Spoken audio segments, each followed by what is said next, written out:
आज हम कुछ बातों पे चर्चा करें। बहुत सारे लोग ध्यान की शुरुआत करते हैं, वो बस कुछ बातों को लेके ध्यान की शुरुआत कर देते हैं और लोग कर रहे हैं तो हम भी करना चाहिए। पर कुछ गलतियां हैं जिसे अगर हम करते रहें तो कभी भी हम ध्यान में आगे नहीं बढ़ सकते। कुछ बातें और भी हैं जिसे हमें पहले समझना होगा। पहली बात, ध्यान का विज्ञान क्या है। जब तक हम ध्यान का विज्ञान को पूरी तरीके से नहीं समझेंगे, हमारे लिए आगे बढ़ना बहुत मुश्किल है। ये कुछ ऐसा ही है कि जैसे हम नदी में अपनी नाव को तो लेकर बैठ गए, पर नाव की जो रस्सी जो लगी है किनारे से, उसे हम खोलना भूल गए। अब हम कितनी भी पतवार चला लें, वो नाव आगे नहीं बढ़ती। उस रस्सी को खोलने के लिए बहुत सारे उपाय हैं। पहले हमें उन उपायों को समझना होगा। बहुत सारे मिथ हैं जो बहुत सारे हमारे धर्म, संप्रदाय, महागुरुओं, पंडित, मौलवी, फादर, जो भी आप नाम ले लें, जिनके द्वारा बना दिए गए हैं। और जब तक हम उन बातों को नहीं समझेंगे, तब तक हमारे लिए ध्यान में आगे बढ़ना बहुत मुश्किल है। पहली बात करते हैं ब्रह्मचर्य के बारे में। बहुत सारे लोग ब्रह्मचर्य को लेकर बहुत सारे मिथ बने हुए हैं।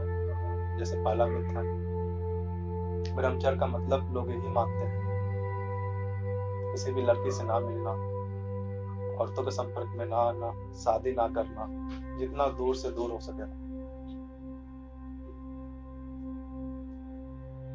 जितना ज्यादा हो सके सेक्स से बचना, सेक्स ना करना। ब्रह्मचर्य का लोग मतलब इसी। पर अगर बात करें थोड़ा सा, आप प्राचीन में जाइए, आप खुद देखिए, शायद हमारा देश, आर्यवर्त, भारत जितना ध्यान के बारे में ये जानता है, शायद ही इतना कोई जानता है। आप पहले के ऋषि मुनियों के बारे को आप देखिए, आपने देखा होगा कि लगभग 99% जो ऋषि मुनि थे, सबकी शादी हो चुकी थी। जैसे माँ सती अनसुईया के बारे में आप जानो, सती सावित्री के बारे में आप जानिए, जो भी ऋषि दधीचि है,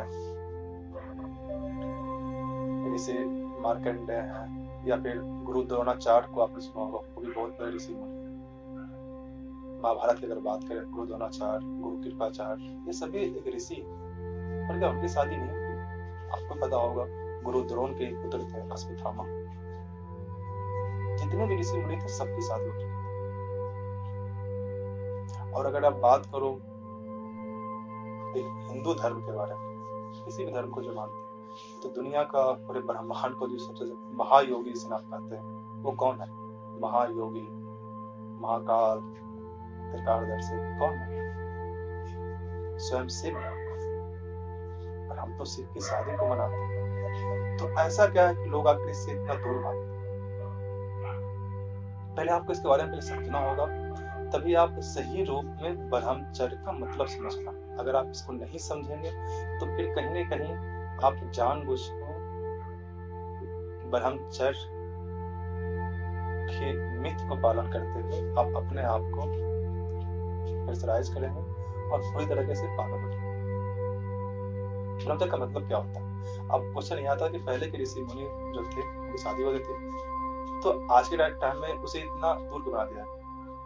जब कोई इंसान ध्यान, समाधि या परमात्मा की ओर अग्रसर होता है, तो हम लोग का जो आप समझते हो, हम लोग का जन्म एक मामूली इंसान की तरह होता है।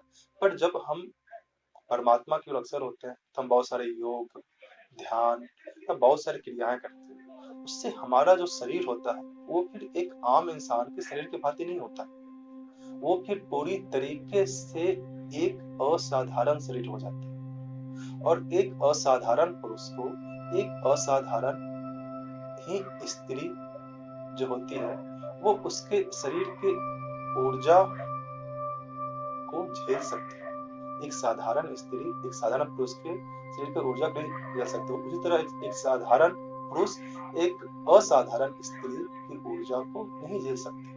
पहले आपको इसे समझना होगा। इसलिए पहले के जो ऋषि मुनि थे वो जंगलों में चले जाते थे। उसके अलावा बहुत ही रेयर केस में बहुत सारी स्त्री होती थी और ज्यादातर राजकुमारी होती थी। आपने देखा होगा कि जब कोई राजकुमारी होती थी तो बहुत सारी जो राजकुमारियां होती थी वो किसी राजकुमार से शादी ना करके वो किसी ऋषि मुनि से शादी करती थी, क्योंकि राजकुमारी की भी चाहत होती थी कि उन्हें कोई असाधारण पुरुष मिले, और वो असाधारण पुरुष जो पुरुष होते थे वो राजकुमार नहीं होते थे, वो जाहिर सी बात ऋषि मुनि ही होते थे। इसलिए आपने देखा कि बहुत सारे जो ऋषि मुनि थी उनकी जो अर्धांगिनी थी वो हमेशा कोई ना कोई राजकुमारी ही होती थी। ये बातें भी आपको मालूम हो।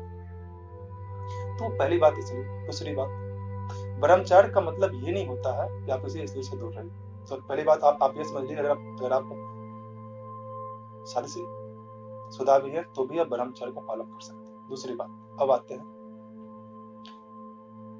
कि फिर लोग इसे ऐसा क्यों बोलते हैं कि फिर हम उन्हें दूर होना चाहिए शादी से। वो इसलिए बोलते थे कि अब पहले आपको समझना होगा कि आखिर ब्रह्मचर्य का बेस क्या है।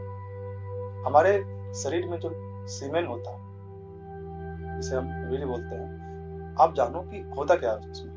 लोग बोलते हैं कि वही वीर्य अब ऊर्ध्वगमन करके ऊपर जाती है तो फिर लोग समाधि की अवस्था को प्राप्त करते हैं। ऐसा बिल्कुल गलत है, ऐसा बिल्कुल नहीं होता। वो तो वीर्य जहाँ का जहाँ होता है। बस आप ये समझ लो कि पूरे का पूरे सृष्टि का आधार सृजन है। सृजन मतलब सृजन करना, और सृजन के वक्त ही परमात्मा हमारे साथ होते हैं। तो वो ऊर्जा हर एक के अंदर होती है, चाहे वो पुरुष हो स्त्री हो।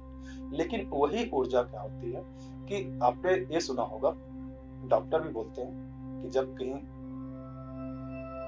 कोई पुरुष किसी स्त्री के साथ सेक्स करता है तो उसके बाद फिर क्या होता है कि स्त्री के शरीर में वो स्पर्म 3 घंटे तक होता है। अगर 3 घंटे के बाद फिर वो स्पर्म की मृत्यु हो जाती है, और लाखों में से कोई एक स्पर्म ही स्त्री के गर्भ से प्रवेश कर पाता है। तो होता क्या है, यानी उस स्पर्म का भी अपना शरीर है, तभी तो उसकी मृत्यु हो जाती है। तो वो स्थूल शरीर और जो एनर्जी उसके अंदर होती है, असली में सारा खेल उस एनर्जी का है। सभी लोग इसलिए बोलते हैं कि आप ब्रह्मचारी बनो या फिर सेक्स ना करो, ताकि वो जो एनर्जी है वो आपके शरीर में ज्यादा से ज्यादा जमा हो सके। जब वो आपके शरीर में ज्यादा से ज्यादा जब वो एनर्जी इकट्ठा हो गए, तभी आप उसी एनर्जी का रूपांतरण आप कर सकते हो। वो कुछ ऐसा है आपके पास जो पिघला हुआ लोहा पड़ा हुआ, अब आप उस लोहे से कुछ भी बना सकते हो। लेकिन अगर जो आप कुछ भी नहीं कर रहे हो, ना कभी ध्यान कर रहे हो, ना कोई शारीरिक क्रिया कर रहे हो, ना कुछ नया क्रिएशन कर रहे हो, जैसे इन द सेंस कुछ भी लाइक कुछ मूर्ति बना रहे हो या किसी फील्ड में आप एक्सपर्ट हो, तो क्या हो, अगर आप कुछ नहीं कर रहे हो तो आपके अंदर जो ऊर्जा है वो तो इकट्ठा हो रही है, क्योंकि आपने ब्रह्मचार्य का बल के रखा। लेकिन जब वो ऊर्जा इकट्ठा हो रही है, जब उसका आप इस्तेमाल नहीं करोगे तो कहीं ना कहीं ज्यादा ऊर्जा तो कुछ ऐसा ही हो जाएगा कि 200 वाट की बिजली का बल्ब को 500 वाट का अगर मिल जाए, क्या होगा, बल्ब फ्यूज हो जाए, फिर आप पागल हो जाओ। इसलिए लोग बोलते हैं कि ज्यादा से ज्यादा देर तक सेक्स ना कर सको। लेकिन आपको ब्रह्मचार्य तय बनना होगा जब आपको पूरी तरीके से, पहले आपको इसे समझना होगा कि शरीर अलग है, ये आत्मा शरीर के अंदर है, और शरीर को आपको बस एक वस्त्र की तरह समझना होगा। पहली बात तो। दूसरी बात मेडिटेशन के बारे में बात है। मेडिटेशन, बहुत से लोग बोलते हैं मेडिटेशन करना होता है, मेडिटेशन हमसे हो नहीं पाता है। तो प्रॉब्लम ये है कि आपको पहले मेडिटेशन को पहले आपको समझना भी तो होगा।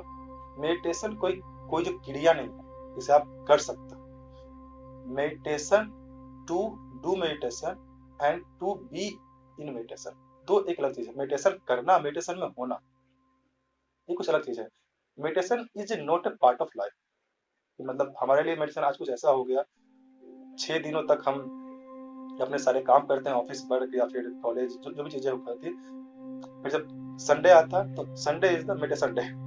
बस संडे को हम चर्च जाते हैं, संडे को हम स्कूल जाते हैं, और वहां पे जाके, सॉरी स्कूल नहीं, मतलब मंदिर जाते हैं, जहां भी होते हैं वहां जाते हैं, फिर जाके हम कुछ देर के लिए बैठते हैं मेडिटेशन, चलो आज मेडिटेशन हमारा हो गया। या फिर कुछ लोग क्या करते हैं कि सुबह सुबह उठते हैं, कुछ व्यायाम कर लेंगे, फिर 20 मिनट के लिए बैठते हैं मेडिटेशन में, चलो आज मेडिटेशन। मेडिटेशन कुछ ऐसा नहीं है, अगर आप ये कर रहे हो तो ये कुछ नहीं है, बस टाइम पास हो आप लोग। हाँ, अब जाहिर सी बात, मेडिटेशन एक ऐसा फल है जिसके लिए, जिसे खाने पर आपको कुछ तो मिलेगा, तो कुछ मिल जाएगा, पर आप एक्चुअल चीज को पा नहीं सकते। Meditation is all about awareness, consciousness. ये जितना ज्यादा अवेयर हो उतना ही आप मेडिटेशन में आगे बढ़ोगे। ये कुछ ऐसा ही है जैसे कि महावीर, बुद्ध, जिन्हें भी आप सुनते हो। महावीर से एक सवाल पूछा गया था, साधु कौन है? उन्होंने बस उन्हें कभी ये नहीं कहा जो शराब नहीं पीता वो साधु है, जो लोगों से क्या गाली देता वो साधु। उन्होंने ऐसा कुछ नहीं कहा, साधु है ऐसा बोलते तो साधु महावीर नहीं होते। उन्होंने बस एक बात कही, जो जागा हुआ है वो साधु है। जो जागा हुआ है, लोग बोलते हैं हम तो जागे हुए नहीं। अगर आप बात करो तो आप खुद अगर जो अपने आप को गौर करोगे तो आज लोग जागे हुए में भी सोए हुए, और जो साधु होता है वो सोता हुआ भी जागता है। तो बात से ऐसे ध्यान से समझना, आज का एक नॉर्मल जो इंसान है वो जागा हुआ भी सोता है, और जो साधु होता है वो सोता हुआ भी जागता है। अवेयरनेस मेडिटेशन कुछ ऐसा है कि अगर आप श्वास भी ले रहे हो तो आपकी इच्छा से उसको भी लेके आप अवेयर हो। अगर आप चल रहे हो तो अवेयर हो, अगर आप खा रहे हो तो अवेयर हो। अवेयर ये कुछ ऐसा ही है कि जैसे मेरा हाथ हिला, मैंने अपना हाथ हिलाया, देन एक होता है मैकेनिकली, हाँ हिल गया, और एक होता है फुल्ली कॉन्शियस, एकदम पूरी तरीके से अवेयर हो गए। तो दोनों में एक डिफरेंस होगा। अगर आपका हाथ ऐसे ही आप हिलाओगे मैकेनिकली उसमें, और जब आप हाथ को पूरी तरीके से अवेयर होकर हिलाओगे तो उसमें एक खूबसूरती होगी, एक ब्यूटी होगी पूरी तरीके से। यही है, कुछ भी काम कर रहे हो उस काम को लेकर अवेयर होकर करो तो वही मेडिटेशन। आज मैं इतना बताऊंगा। मैं पिछले 11 साल से इसमें हूँ। बहुत सारे लोग बात करते हैं कुंडलिनी के बारे में, बात करते हैं चक्रों के बारे में, बात करते हैं। बहुत सारे लोग मुझे नहीं पता कि उन लोगों के साथ क्या हुआ, लेकिन पिछले 11 सालों में मैंने बहुत सारे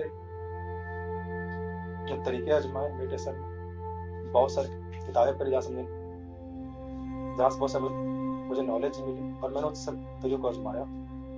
और हाँ, अगर मैं बात करूँ तो मेरे आज सारे एनर्जी सेंटर्स जिन्हें कुंडलिनी चक्र बोलते हैं वो एक्टिवेट हुए हैं। मैं उन्हें फील भी करता हूँ। बहुत सारे ऐसे अनुभव हुए हैं जिसका आपको मतलब जिसे हम वर्णन नहीं कर सकते, हम वर्णन नहीं कर सकते। मैं उनके बारे में आपको बताऊंगा, और आखिर कहाँ कहाँ लोग गलती करते हैं, कहाँ कहाँ लोग जिसकी वजह से वो आगे नहीं बढ़ते हैं, मैं उसको बताऊंगा अपने नेक्स्ट वीडियो में। अगर कोई सवाल हो और अगर कुछ भी चीजें हो जो मुझे लगा जो आपको साथ समझ में ना आई या जिसमें बता नहीं पाया, तो आप वैसा उसका जो कमेंट बारे में बताइए मुझे, मैं उस बारे में बताऊंगा। और हाँ, मैं पूरी तरीके से मैं ये कह सकता हूँ कि समाधि की अवस्था को प्राप्त नहीं हुआ, लेकिन आज मैं ध्यान में बहुत देर तक बैठ सकता हूँ, और मुझे ऐसे अनुभव हुए हैं जैसे कि पूरे शरीर का उठना या फिर शरीर की एनर्जी का बाहर निकलना। मैंने सारे अनुभव महसूस किए, और मैं चाहता हूँ कि जहाँ पे लोग स्टक हो गए हैं मैं इन लोगों को भी आगे अवेयर करूँ ताकि लोग स्टक ना हो जाए। बस इसलिए मैंने अपना जो एक्सपीरियंस है उसको मैं शेयर करना चाह रहा हूँ, और यूट्यूब इसका एक सबसे अच्छा प्लेटफॉर्म। मुझे सुनने के लिए शुक्रिया। अंत में मैं सभी के अंदर बैठे ईश्वर को प्रणाम करता हूँ।